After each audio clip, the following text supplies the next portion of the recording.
the first thing I'm going to do is French the wing bone, all right, so that I can get a supreme. I'm going to cut through this little bit of webbing right here, and that's going to kind of show me where I want to get.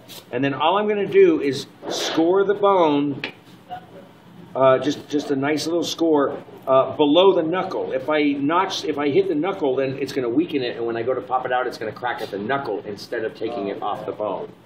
Now, what I've seen is a lot of people are having difficulty popping the bone out. So my score is right here. So when I pop it out, you look where my finger is. I want to actually pop it so the bone pops out there. If I'm popping it like this or back this way, you know, the bone's trying to come out where it's not cut.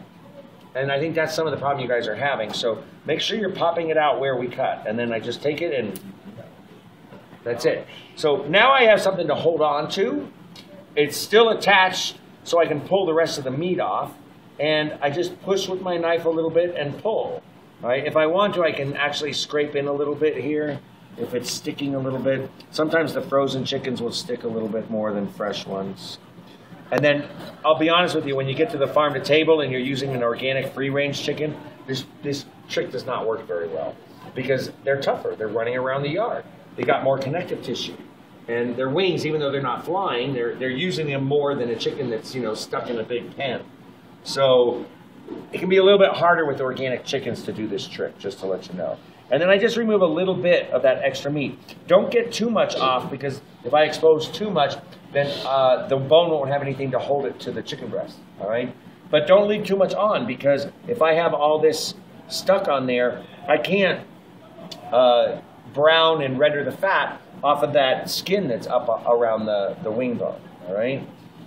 And then I do the second one. I have to turn the chicken around so I can access it, cut through that flap, and then just score underneath the cartilage, underneath the joint, all right? And then just pop it out, all right? It takes all that cartilage off, and then I just push, remove that extra meat.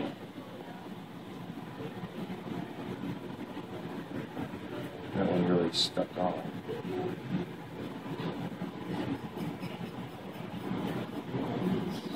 And when you're scraping the bone, use that little curved side. Don't use the top part of your knife because you're going to dull it.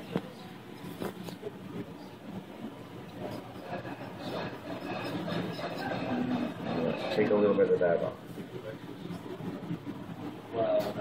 All right, step 2. So step 1 was taking off and Frenching the wing bone. Step 2, I'm going to remove both thighs. All right, I'm going to do one at a time.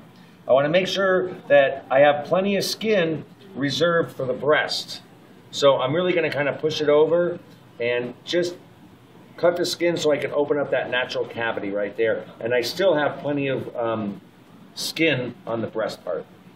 All right, and then I'm going to take my finger right where the thigh bone connects to the backbone, find where it connects. I can feel the socket right there, and then just pop it out. All right. Now this is where I see a lot of problems is I want to go from the tail and I want to follow the backbone down to where that socket is. I see a lot of people trying to go from this side, and that's actually one of the places where the book tells you to go from. All right.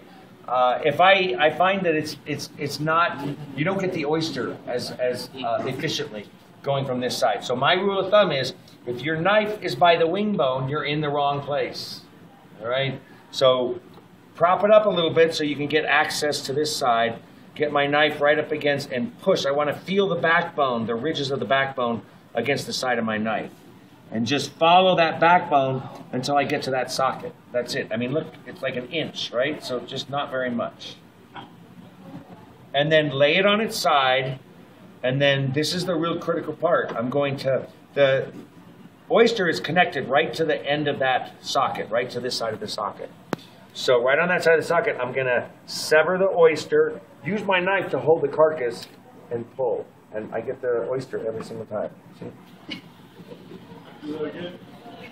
All right, so make sure I got plenty of the skin on the breast. Open up the cavity. I'm going to have to turn this one around so I can get access to it. All right. Cut through that extra skin up here because it just gets in the way. Find the socket, you know, find where the thigh bone gets into the socket, and then pop the socket out. All right. And then stand the chicken up, and then take my knife and go against the backbone and follow it down just to where I get to where the socket is. So I need to go just a little bit further, just right there. Lay the chicken on its side. And then now, straight up and down, I'm going to sever the oyster from the socket and pull. And I get the oyster out. All right. Now I'm going to remove the breast. So what I can do is find the keel bone, and I might as well just cut both sides away from the keel bone right now. I'm already there, just do it. Use the length of your boning knife because it's straight. You shouldn't be going like this because I can't make a straight line.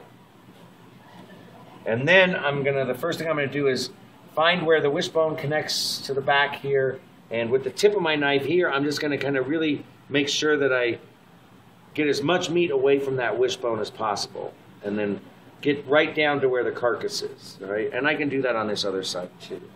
So I just follow that wishbone down. I'm trying not to cut too much down here because the wing is connected right down here through the joint to the carcass, all right? So it's connected right back in here. If I'm cutting too deeply in here, I could accidentally cut through that joint and accidentally leave the wing bone on the carcass, so that when I remove my breast, it doesn't have the wing bone on there, and I spent all that time Frenching it for nothing. So just be very careful when you're working in this area. Now I'm going to work on one breast at a time, take the tip of my knife and follow it up along that tip, and I'm looking for that crazy, long, thin bone that all birds have right here, all right? The rib cages start coming down this way, and then I got this one long bone that sticks out there. So when I find that, I know exactly where my knife is, and I just kind of get that tip removed. Then I can grab this. This is where, with my hand, I grab the wing bone, so I make sure I know where it is. Otherwise, I could accidentally leave it on the carcass.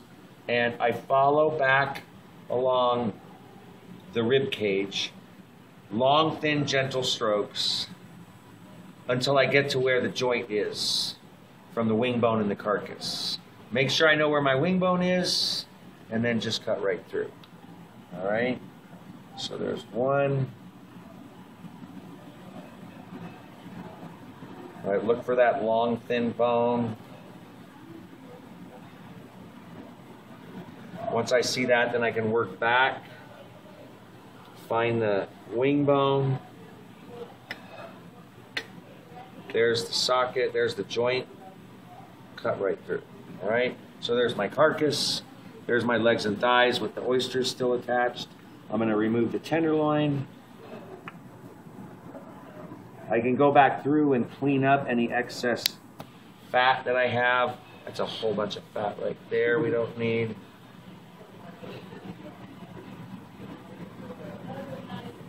Make sure that I don't have too much meat around the wing bone, but just enough to keep it attached to the breast. All right?